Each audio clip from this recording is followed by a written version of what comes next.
Yeah, yeah.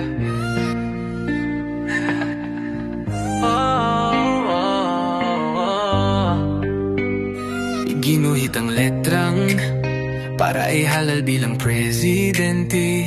Ginawa ang lahat na posible sa impossible, sa kamay na bakal na may letrang D.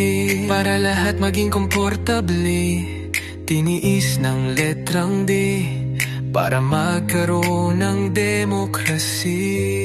Sa likod ng letrang B, ginamit niya yung letrang D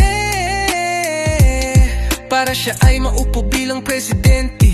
Ngayon lahat ay nagsii dahil pangit ang kanya ninumungkahi. Ngayon nagsilabasan na ang mabibigat na higante. Droga doon, droga dito, korupsyon ngayon. Tila walang katapusan hanggang ngayon dahil sa walang silbing letrang B. Umarangkada na ngayon, tila sigaw ng nayon.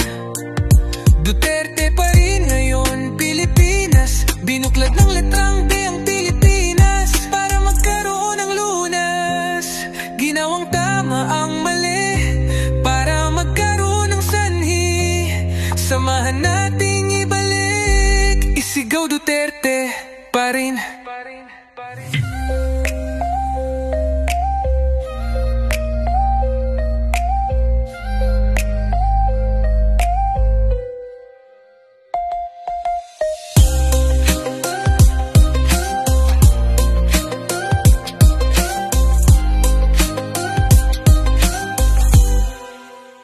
Iginuhit ang letrang para ihalal bilang presidente.